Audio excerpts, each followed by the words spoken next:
Hello aspiring teacher, स्वागत है आपका डेली वाइट्स में। केवीएस रिक्रूटमेंट 2022-23 आ चुका है, उसके एग्जामिनेशन के डेट प्रपोज किए जा चुके हैं। ऐसे में सिलेबस अगर पता चल जाए तो बहुत अच्छा रहेगा। तो सिलेबस टीजीटी साइंस का चलिए फटाफट से डिस्कस करते हैं बिना किसी देर के।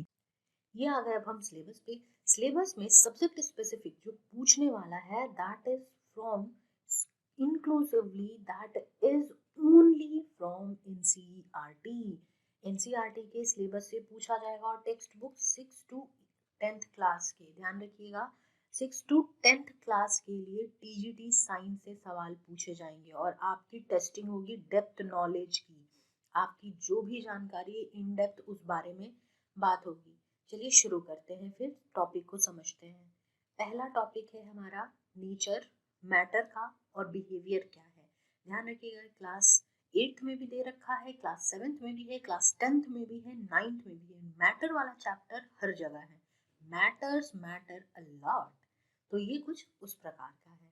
नेचर ऑफ मैटर, तो देखो नेचर ऑफ मैटर में कंपाउंड्स, मिक्सचर, इन दोनों के बीच का difference, homogeneous heterogeneous mixture, colloids तो एकदम पक्के तौर पे पढ़ के जाना, सोल एरोसोल, ये सारी चीजें जो थी, पूरा एक चार्ट बन रखा है एनसीईआरटी में लेफ्ट हैंड साइड पे, वहां पे देखना तुमको ये मिल जाएगा।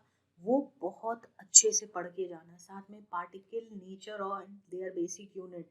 अब यहाँ पे पार्टिकल नेचर और बेसिक यूनिट क्या है, एटम्स, मॉलिक्यूल्स। एटम मॉलिक्यूल के साथ 4 लॉ है, A B C D, Avogadro's law, Boyle's law, then Charles law, फिर उसके बाद डॉल्टन्स लॉ। तो ये सारे लॉ भी आपको एकदम कंठस्थ होने चाहिए क्योंकि यहाँ से सवाल बनने के मैक्सिमम चांसेस रहते हैं। Coming to atoms, structure of atom में proton, neutron, electron, valency, atomic number, and then isotopes, isotones, isobar, ये सारे जो हैं आपस में डिफरेंट कैसे हैं, कैसे मिलते हैं। तो जैसे ही स्ट्रक्चर ऑफ एटम की बात हो गई, पार्टिकल्स की बात हो गई, chemical formula, atomic mass, molecular mass, तो देखो यहाँ पे हिडन एक चीज है दैट इज मोल कंसेप्ट। लिख के ले लो, मोल कंसेप्ट से रिलेटेड एक दो सवाल आपको मिलेंगे ही मिलेंगे क्योंकि ये इन्हीं सारी चीजों में आता है। तो मोल कंसेप्ट को भी अच्छे से आप तैयार कर लीजिएगा। वही basic number of moles, number of particles, molarity, यही जो 10th क्लास में हमने पढ़ा था, मोल्स में नॉर्मली जो पढ़ा था वही सारी चीजें हैं, उससे ज्यादा कुछ नहीं। जो 11th 12th में एक्स्ट्रा पढ़ते हैं, नॉर्मेलिटी, फॉर्मेलिटी और ये सारी तरीके की चीजें, ये कुछ नहीं है, लेकिन इतना मोल में आपको पता होना चाहिए। Next is chemical reaction. तो केमिकल रिएक्शन को हम बैलेंस कैसे करते हैं, कितने टाइप के केमिकल रिएक्शन हैं। तो बेसिकली जो टाइप्स के केमिकल रिएक्शन है उनके कुछ एनसीईआरटी के प्रोमिनेंट एग्जाम्पल्स, कुछ एग्जाम्पल्स एनसीईआरटी में हर बार आपको हर क्लास में मिलेंगे। जहाँ पे भी रिएक्शन से रिलेटेड बात आएगी, क्लास 8th में भी मिलेगा, 10th में भी मिलेगा, 9th में भी मिलेगा। तो वो कुछ प्रोमिनेंट रिएक्शन जरूर ध्यान में रखना। इंडोथर्मिक एक्सोथर्मिक रिएक्शन कब होता है, क्या रिलीज करता है, कौन रिलीज करता है, हीट कब लगता है कब नहीं लगता है, बहुत ही माइन्यूट माइन्यूट। मान लो 4 क्वेश्चन दे रखा है और चारों क्वेश्चन में कहीं पे हीट रिलीज हो रहा है, कहीं पे हीट एब्जॉर्ब हो रहा है, कहीं पे प्रोडक्ट साइड में है, कहीं पे रिएक्टेंट साइड में है। तो ये छोटी छोटी चीजें जहाँ से ऑप्शन फिल्टर करके क्वेश्चन को मुश्किल बनाया जा सकता है, इस चीज को आप ध्यान रखेंगे। तो अब बात है एसिड बेस एंड सॉल्ट की। तो देखो कोई भी सिलेबस हो, किसी भी तरीके का हो, उसमें एसिड बेस एंड सॉल्ट पूछा ही पूछा जाता है। तो acid base and salt pH का नॉर्मल डे में हम एवरीडे लाइफ में क्या यूज करते हैं, साथ में क्लास 10th का ये वाला पार्ट जहाँ पे हाइड्रोक्साइड हो गया, ब्लीचिंग पाउडर हो गया, बेकिंग सोडा हो गया, वॉशिंग सोडा हो गया, प्लास्टर ऑफ पेरिस हो गया, इन सारी चीज़ों को किस प्रकार इस्तेमाल करते हैं, कैसे हम बनाते हैं और इनका क्या प्रिपरेशन के बाद हम यूज करते हैं, ये पक्के तौर पे एकदम कंठस्थ कर लेना है। Then coming to metal and non metal. जैसे ही मेटल एंड नॉन मेटल की बात आती है, इसका सिंपल सा मतलब होता है कि आपको पूरा का पूरा पीरियोडिक टेबल कंप्लीट करना है। ध्यान रखिएगा, पूरा पीरियोडिक टेबल डी और एफ ब्लॉक को छोड़ के बाकी कंप्लीट करना है। बेसिक मेटलर्जिकल प्रोसेस ये जो भी दे रखा है, इसको अगर आप क्लास 11 से पूरा करेंगे तो ये बहुत ही अच्छी बात रहेगी। आप यहाँ पे साउंड हो जाएंगे, आपको एक कटेज मिल जाएगा आपकी अंडरस्टैंडिंग में। कोरोजन प्रिवेंशन कैसे किया जा रहा है, ये सारी चीजें आपको क्लास 8th में मिल जाएंगी, वहां से आप उठा के पढ़ सकते हैं। Carbon and its compound. तो जैसे ही कार्बन एंड इट्स कंपाउंड के बारे में बात होगी, यहाँ पे केमिकल बॉन्डिंग की, ऑर्गेनिक केमिस्ट्री की, हेलोजन, एल्कोहल, कीटोन, एल्डिहाइड, ये सारी चीजें जो भी केमिकल प्रॉपर्टीज होती हैं, बॉन्ड लेंथ होता है, सब्स्टिट्यूशन होता है, सब्स्टिट्यूशन रिएक्शंस होते हैं, कॉम्बिनेशन, कंबशन, एडिशन, ये सारी चीजें, इलेक्ट्रोफिलिक भी होता है, न्यूक्लियोफिलिक एडिशन भी होता है, इस प्रकार की चीजें आप ध्यान में रखेंगे। तो थोड़ा सा कार्बोनेट्स कंपाउंड को आप 11th और 10th दोनों को टच करते हुए पढ़ोगे तो आपका ये तैयारी बहुत ही अच्छा होगा। ध्यान रखना केमिस्ट्री से टोटल 7 टॉपिक आ रहे हैं, टोटल 7 टॉपिक हैं, तो आप इस बात का ध्यान रखिएगा कि आपको सातों टॉपिक को बढ़िया से करना है, क्योंकि सबसे ज्यादा 7 से 8 टॉपिक हैं, इससे सबसे ज्यादा केमिस्ट्री से पूछा जा रहा है। नेक्स्ट, हर चीज लाइफ का बेसिक, जैसे कि ईंट होता है, जैसे मैं हर बार कहती हूँ कि हर चीज का बेसिक होता है कुछ, उसी प्रकार लाइफ का एक बेसिक है, दैट इज सेल। कोई ऐसा एग्जाम नहीं है, छोटे लेवल से लेकर बड़े लेवल तक हर एग्जाम में पूछा जाता है। तो सेल को आप पूरी तरीके से कंठस्थ करेंगे, सेल बिल्कुल अच्छे से क्लियर करेंगे। देन जैसे ही सेल की बात आएगी, tissue, organ, organ system, organism, ये सारे लेवल की बात होगी। अब ध्यान रखना, यहाँ पे बच्चे बाकी सब पढ़ लेते हैं लेकिन प्लांट टिश्यू के बारे में पढ़ना भूल जाते हैं। मात्र 2 पेज की नोट्स बनाइए प्लांट टिश्यू को पढ़ करके और उसको कंप्लीट कर लीजिए। अगर फिर भी लगता है कि वीक पढ़ रहा है प्लांट टिश्यू, हम कंप्लीट नहीं कर पा रहे हैं, तो एनाटॉमी जो क्लास 11th का पार्ट है, मॉर्फोलॉजी के बाद वाला चैप्टर, उसको जाके कंसल्ट कीजिए, वहां से इसकी तैयारी कीजिए, बहुत बेहतरीन हो जाएगा, एक सवाल नहीं छूटेगा आपका। Then coming to life processes, life processes में न्यूट्रिशन जैसे ही आया, that means holozoic nutrition, saprophytic nutrition, जिसमें नॉर्मली लगभग बच्चे कंफ्यूज कर जाते हैं। ऐसी ऐसी छोटी छोटी चीजें, वो ऑब्वियसली बात है, बोर्ड को भी पता है कि ये इस टाइप के क्वेश्चंस हमेशा ही बच्चे फंस जाते हैं, तो ये छोटी छोटी चीजें आप ध्यान रखेंगे। साथ में न्यूट्रिशन के बारे में जैसे ही बात है, मतलब डाइजेशन के बारे में बात हो गई है, तो डाइजेशन को अच्छे से पढ़ोगे। रिस्पिरेशन हो गया, transport and excretion in plants and animal, तो ट्रांसपोर्ट मतलब क्या हो गया, सर्कुलेशन वाला पार्ट हो गया, पूरा का पूरा सर्कुलेशन, कैसे सर्कुलेशन हो रहा है, और रिस्पिरेशन सर्कुलेशन दोनों साइड बाय साइड चलते रहता है, ध्यान रखिएगा। प्लांट और एनिमल दोनों का पढ़ना है। अब देखो, ट्रांसपोर्ट और रिस्पिरेशन जो प्लांट्स का है, ये थोड़ा खतरनाक हो सकता है, थोड़ा आपको परेशान कर सकता है। इसमें ग्लाइकोलिसिस साइकिल है, देन उसके बाद आपका एटीपी साइकिल है, माइटोकॉन्ड्रिया में किस प्रकार हो रहा है, F1 F0 पार्टिकल पूरा का पूरा कोऑर्डिनेट कर रहा है, और 36 और 38 एटीपी जो बन रहा है एक ग्लूकोज के टूटने से। ये सारी चीजें आप ले करके देखो, जितना होलसम मैनर में तैयारी करोगे उतना बढ़िया होगा। अभी समय है, ऐसा नहीं है कि समय नहीं है, अभी भी 15 दिन है, 15 दिन में एक दिन में एक टॉपिक निपटाने की सोच लो, हो जाएगा, इतना भी मुश्किल नहीं है। और तुमसे नहीं होगा तो किससे होगा, ये सोच के पढ़ना, जरूर पढ़ लाओगे, पूरा पढ़ोगे और पूरा पढ़ जाओगे। Then coming to control and coordination, यहाँ पे देखो सीधी सी बात है, यहाँ पे आपसे सवाल आप हार्मोन से रहेंगे। इसमें चाहे कुछ भी दिया रहे, लेकिन प्लांट एंड एनिमल हार्मोन को कंठस्थ कर जाओ कि कैसे प्लांट एंड एनिमल हार्मोन क्या क्या काम कर रहा है। अब इसको पढ़ने का तरीका क्या है, तो आप 11th की एनसीईआरटी को उठाओ, प्लांट और एनिमल हार्मोन पढ़ जाओ वहीं से। आपको 9, 10th, 8 किसी क्लास से पढ़ने की जरूरत नहीं पड़ेगी, आप वहां से पढ़ लो, ये एकदम तैयार हो जाएगा। कमिंग टू रिप्रोडक्शन, रिप्रोडक्शन में ये पूरा का पूरा टॉपिक जो है क्लास 12th का है, ध्यान रखना क्लास 12th का है, तो आप इसकी तैयारी क्लास 12 से कीजिए। मैं तुम्हें यहाँ पे शॉर्टकट बता रही हूँ कि देखो 6 से लेकर 10th तक 4 किताबें हैं, पर 11 12 कितनी किताबें, 2 किताबें। अगर तुमने उस पर कमांड कर लिया, मतलब तुम मैक्सिमम क्वेश्चन कर रहे हो, बेसिक्स क्लियर है तभी तुम वहां पढ़ रहे हो, ध्यान रखना। और बेसिक्स क्लियर होने चाहिए, because you are going to be a science teacher. एक विज्ञान के शिक्षक के लिए ये एक्सपेक्टेड नहीं है कि वो जा करके लैंगिक और अलैंगिक का एग्जाम्पल भूल जाए। तो इस प्रकार की चीजें करने से आप बचोगे, और ऐसे ही लोग जा करके आगे क्लियर भी कर पाते हैं एग्जाम, क्योंकि उनको रिगरस होता है, प्रैक्टिस होती है। तो अपने आप को सिर्फ 20 दिन के लिए अंडरग्राउंड करो, इन सारी चीजों को ढंग से एकदम पढ़ जाओ, एकदम एग्जाम होगा और जरूर होगा। Next is heredity and evolution.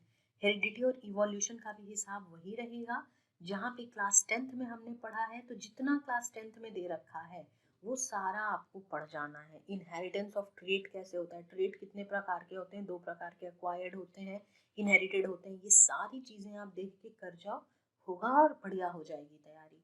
Coming to physics का पार्ट, दैट इज मोशन।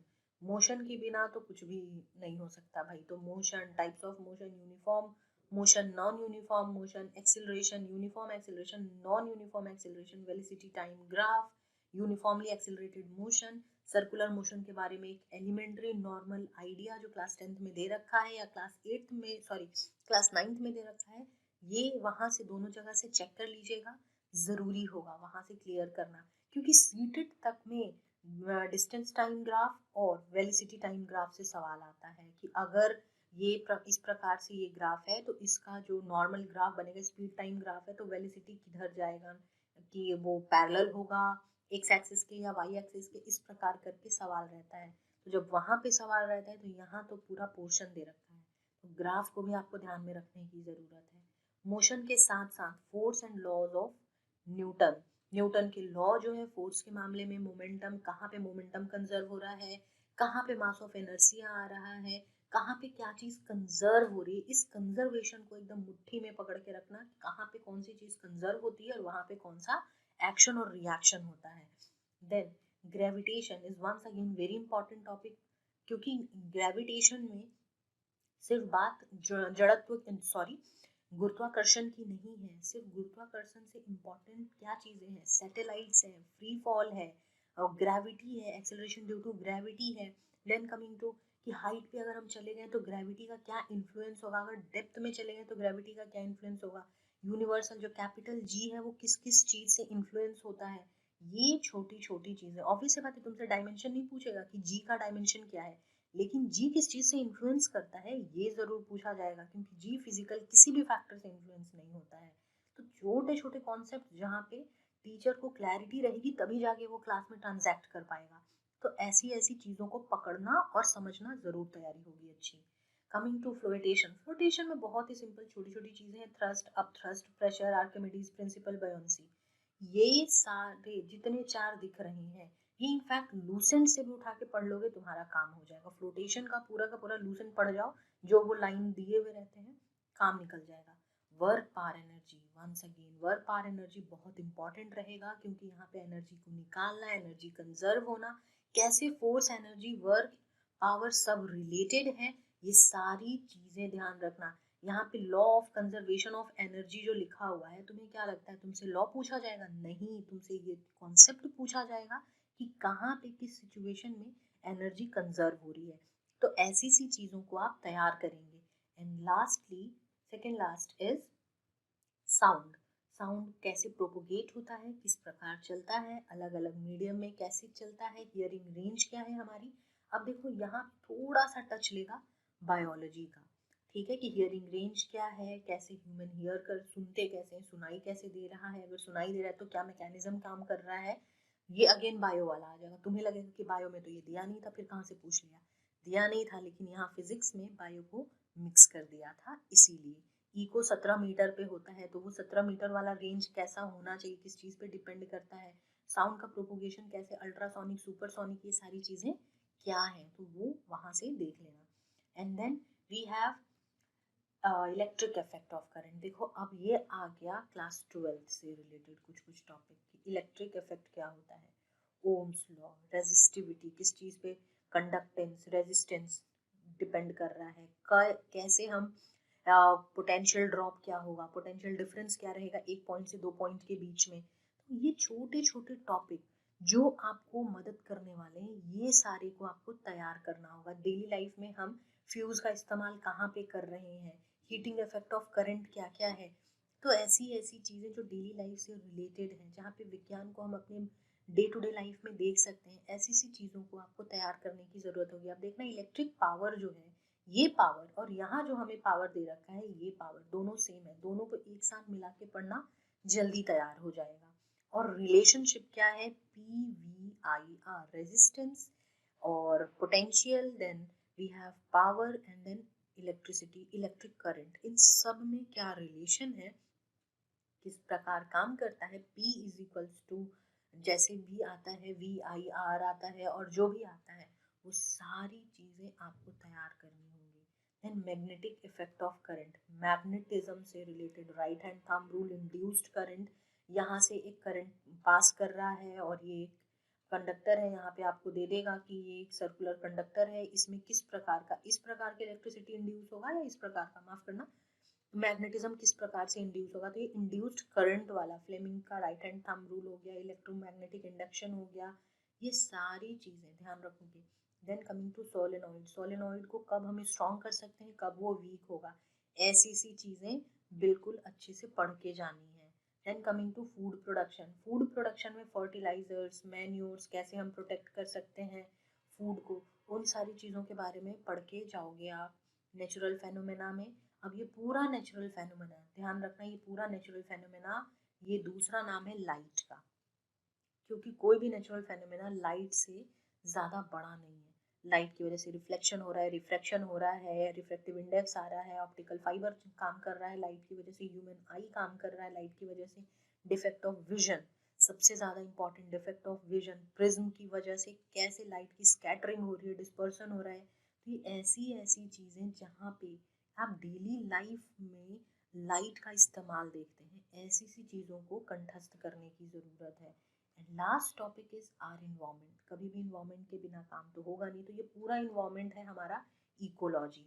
तो देखो, आर इन्वायरमेंट हो गया, देन फूड प्रोडक्शन, ये दो एडिशनल टॉपिक हैं बायोलॉजी के जो कि यहाँ दे रखे हैं फिजिक्स के सेक्शन में, कि तुम्हें लगेगी ये तो फिजिक्स का पार्ट है, पर ऐसा कुछ है नहीं। बायो को, केमिस्ट्री को, फिजिक्स थोड़ा कम भी रहेगा तो चलेगा, लेकिन बायो और केमिस्ट्री को आप बहुत अच्छे से तैयार करो। फिजिक्स में कुछ important topic like natural phenomena बहुत अच्छे से तैयार कर लो, फिर उसके बाद साउंड कर लो, वर्क, पावर, एनर्जी और ग्रेविटेशन, ये दोनों एक साथ होता है, motion and force laws and Newton, laws of Newton, ये दोनों टॉपिक एक साथ, gravitation and work, power, energy एक साथ, इनको तैयार कर लीजिए।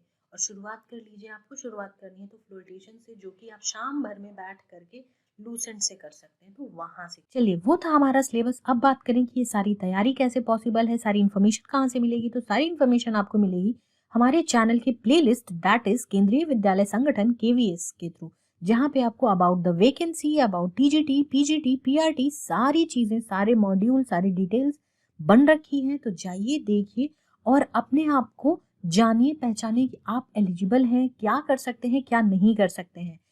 एग्जामिनेशन की प्रैक्टिस करने के लिए आप हमारे वेबसाइट दैट इज www.delhibytes.in, आप वहां जाएं, आपको CTET, BEd entrance, KVS, NVS, D triple NET, JRF, CUET, IGNOU, ऐसे कई सारे लेवल के बहुत सारे मॉक पेपर मिलेंगे। तो जाइए, अपने लेवल का मॉक पेपर ढूंढिए और अपनी तैयारी को ब्रश बूस्ट कीजिए। फिलहाल के लिए इतना ही। आप हमारे Telegram channel that is teacher education resource group, उससे जुड़ना ना भूलें। वहां पे आपको जितने भी नोटिफिकेशंस हैं, वो सारे एस्टेट, सीटेट से रिलेटेड नोटिफिकेशंस या फिर नए वीडियोस के लिंक वहां मिलेंगे।